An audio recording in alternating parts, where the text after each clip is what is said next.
Hey there, Dr. Dallas Bragg here, recovery coach for gay men who want to break free from the addictive patterns of crystal meth and live their best and highest life.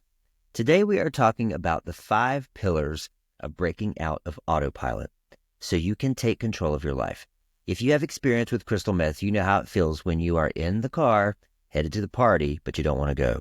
Your body is moving, but you feel like someone else is controlling it. If that relates, I want you to keep listening. On this channel, you're going to find lots of resources to help you break free from TINA and attain your best and highest self. Also, don't forget to look for my podcast. It's called The Aftermath here on the channel as well. I drop a long-form video like this one every Saturday, so please turn on the notification bell so you do not miss any of these videos. By the way, if you are interested in my one-on-one coaching program, it's called Recovery Alchemy. The link to apply is in the show notes. Through weekly one-on-one sessions with me, weekly group sessions, and daily accountability, your life could look much differently in 6 months from now.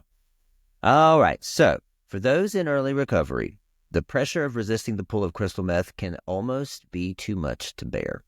On this particular day of my life, the crushing weight of my cravings caused a flight response. I ran out of the house and into the woods. The sun was shining through the branches and into my teary eyes.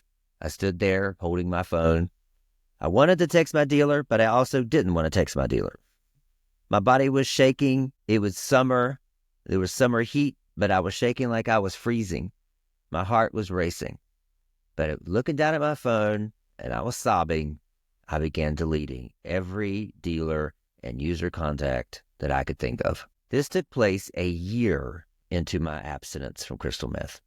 And it was in that moment that I decided in my heart of hearts that there was no turning back. A wave of relief when I decided that rose from my feet and it rippled up through my body, and I wasn't shaking anymore. I was calm, and as I stood there in the silence in the woods, I heard a voice. "We've been waiting for you." I dropped my phone and I dropped it to my knees. Somehow I knew that I was hearing the voice of my angels. All of my life, growing up in church, I just wanted to know. I just wanted to feel a higher power. Something that felt like love, unconditional love. And that day, my clear intentions pierced the veil so that I could hear the voice of my angels. The next I heard, "Now, be like that tree." I looked to my right and I noticed a decaying tree has lain on the ground. Staring at it for a few moments, I finally realized what the message was.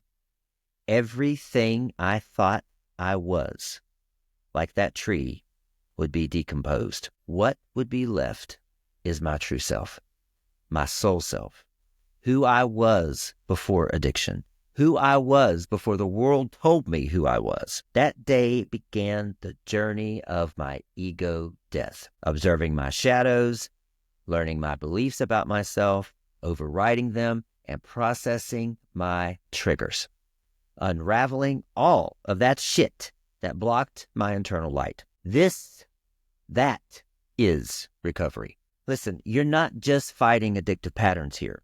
You're engaged in something far more profound in your life. You're in the process of reclaiming your authentic self from years of programming, breaking free from the autopilot that's been running your life. Every day you choose recovery, you're not just saying no to meth. You're saying yes to becoming the author of your own story.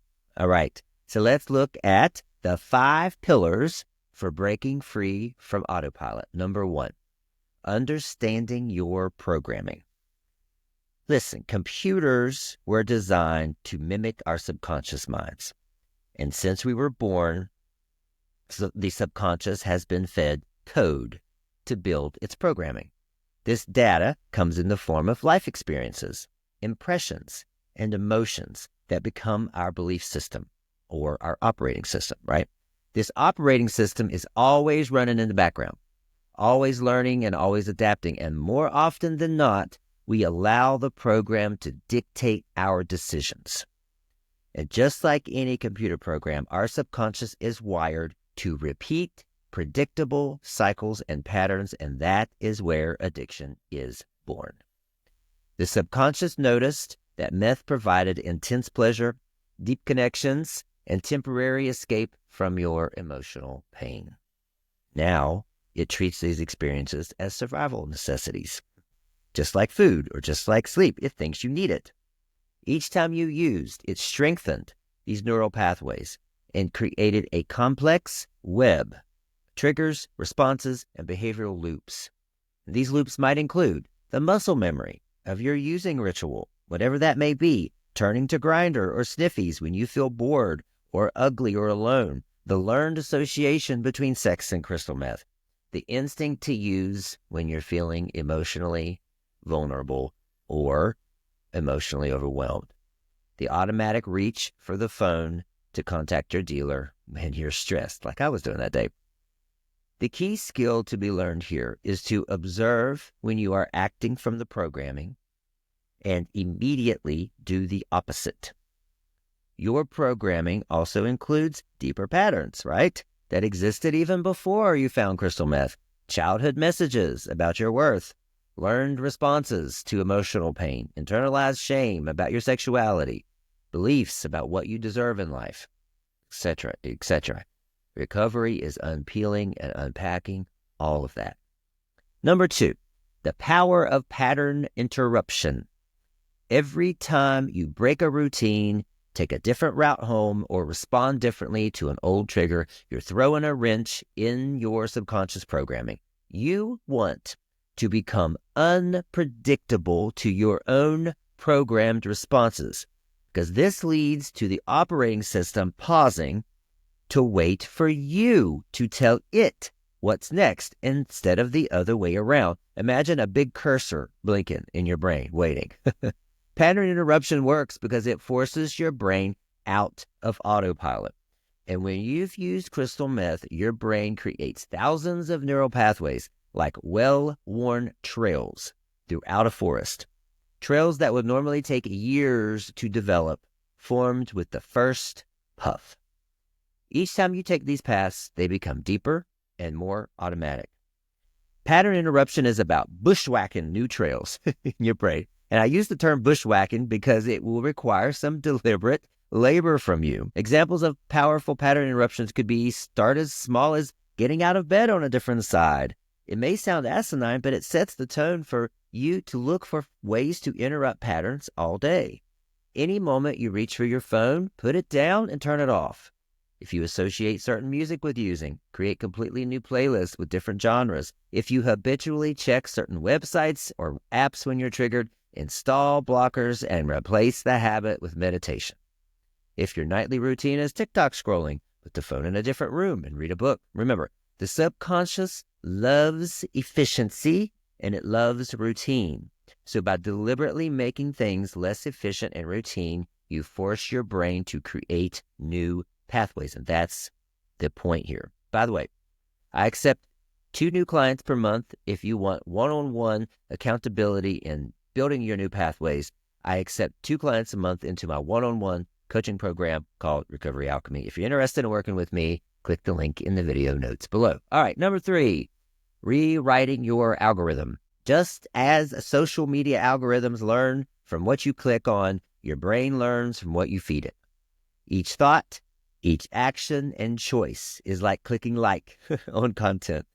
You'll get more of what you engage with. And just like an ad or a reel or a TikTok video, the longer you stay with the energy, the longer you watch it, the more you tell your algorithm, I like this, I want more of this. For example, dwelling on the shame of relapse. The longer you watch that ad, the more you're going to get shame-inducing ads in your life, right? And guess what? That ad shows up on other platforms. It's just like clicking on an Amazon product and suddenly that same product shows up on your Facebook. You've spent time watching the relapse ad, so that shame shows up in all areas of your life, your work, your family, and your social life. Your subconscious algorithm has been trained on the intense dopamine rush of crystal meth, the validation from sexual encounters while you're high, the temporary relief from emotional pain, the false sense of confidence and connection, etc. To rewrite that algorithm, you might consider this. Number one, recognize your current content diet, right? What thoughts, behaviors, and patterns are you reinforcing? What are you spending time on? Number two, consciously unlike and unfollow triggering content, people and situations, right? Things. Number three, actively seek and engage with new sources of pleasure, new sources of connection and meaning. Number four, create new neural pathways through repetition of healthy behaviors, meditation, taking a walk, journaling, whatever it is, playing basketball. I don't know where that came from. Whatever it is. Number five, celebrate small wins to reinforce positive changes. That is very important. Think of yourself as the ultimate computer programmer. This puts you in control of your life. You're programming it, right? Each time you choose differently, you write new lines of code that will eventually override the old program. I hope I'm not running this analogy into the ground, but I think you get it. All right. Number four, the egos, the subconscious resistance. For an explanation of the ego, I want you to watch this video. It's right there. Click on that and then come back, or you can watch it later. When you start this work, expect pushback from the ego or the subconscious. Your subconscious mind will fight to maintain its programming, not because it wants to harm you, but because it believes these patterns keep you safe. These patterns are there for survival, and they bring you pleasure. The subconscious wants to avoid pain and bring pleasure. So understanding this resistance helps you move through it with compassion for yourself. You cannot change an algorithm instantly. It takes time to click and view new ads, to create a momentum, to help it better understand, help it start to study. It wants to know what you want to experience. That said, you will still have moments that reflect the old programming that you might call and label a mistake. The more time you spend viewing and giving energy to these mistakes, the slower the algorithm shifts to where you want it to be. Important note here. This is important. You can pay attention to the thoughts, words, and behaviors that reflect old programming, your mistakes, if you view it from a place of curiosity instead of self-condemnation. This is where the computer algorithms and the subconscious programming differ. This is where they diverse. This is where they digress. Sorry. Your subconscious reads the energy in which you view the ad.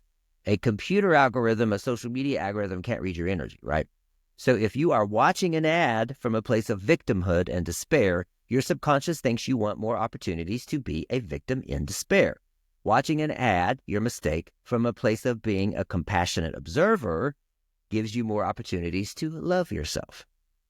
So here's some common forms of ego resistance. Sudden, intense cravings when making progress. When you sign on with a coach, when you make a declaration, when you start going to therapy, when you go to rehab, whatever it is, sudden, intense cravings when you're making progress. Random encounters with old using buddies. You're going to run into them at the grocery store. You're going to run into them in places that you never thought. You're going to get a text from somebody that you thought you had deleted, blah, blah, blah. Amplified feelings of loneliness or amplified feelings of sexual desire that you just can't seem to handle. Convincing rationalizations for just one more time. It's going to be different this time. It's going to be just like I always wanted. I'm going to have the hot guy. We're going to have this group sex that I saw on Raw Fuck Club, and it's going to be this and that. It ain't. Life challenges that trigger old coping mechanisms, right? Minimizing the consequences of your past use. All these things. This will be the subconscious fighting for its life. Romanticizing the good times while high. Listen, the ego will present these experiences as emergencies too, requiring immediate response. Like it doesn't want you to think about it. Remember, urgency is often a sign of ego manipulation. True growth rarely requires rushed decisions and reactions. This is where meditation plays a vital role in your reprogramming. Pausing before responding will be the key to your success here. Last one, number 5, creating your new identity.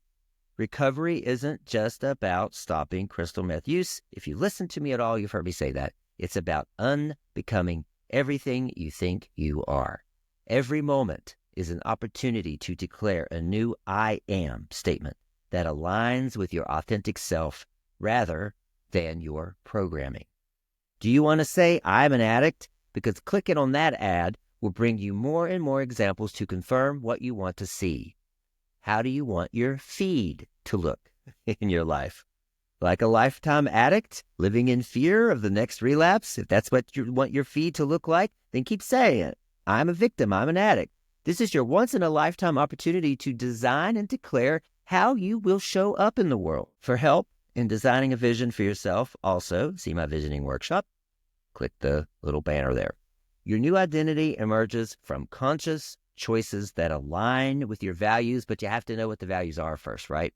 New experiences that prove your capability, relationships that reflect your authentic self, actions that build trust with yourself, and stories you tell about who you're becoming. Listen to your words very carefully.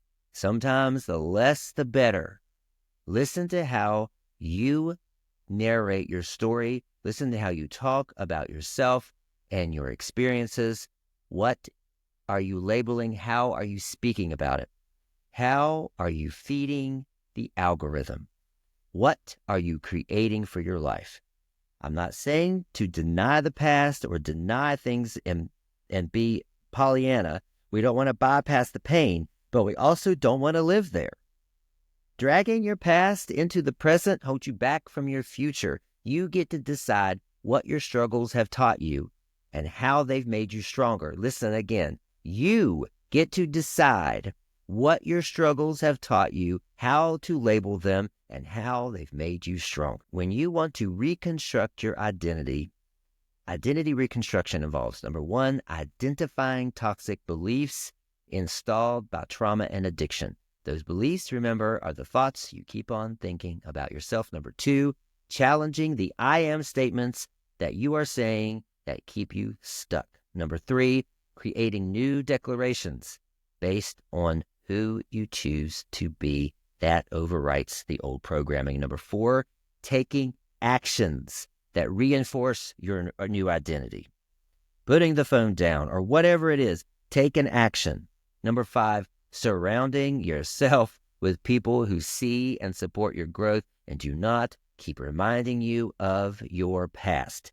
Your new identity can begin right now, this moment, today, as you're watching this. An identity who does not use meth. I am someone who does not use meth. If you keep saying that, if you keep believing that, that is what the algorithm will bring back to you. Every time you consciously choose a new pattern, you're not just changing a habit. You're reclaiming your power from the subconscious mind. You are not on autopilot anymore. You're proving that you are not the programming, and you have the ability to rewrite your story. Your journey in recovery is the ultimate opportunity to break free from all programming that does not serve your highest good. Each day presents new chances to confuse the algorithm, to show your subconscious mind that you're in charge now. Recovery is not about abstinence from the substance. It is about reclamation of the true self and living your best and highest life. All right. I love you all. Take care. P.S. I am accepting applications for my Intense 101 Recovery Alchemy Training Coaching Program. If you're interested, click the link in the show notes. If you have questions, if you have comments, please comment below.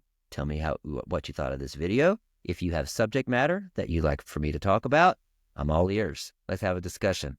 Have a good day.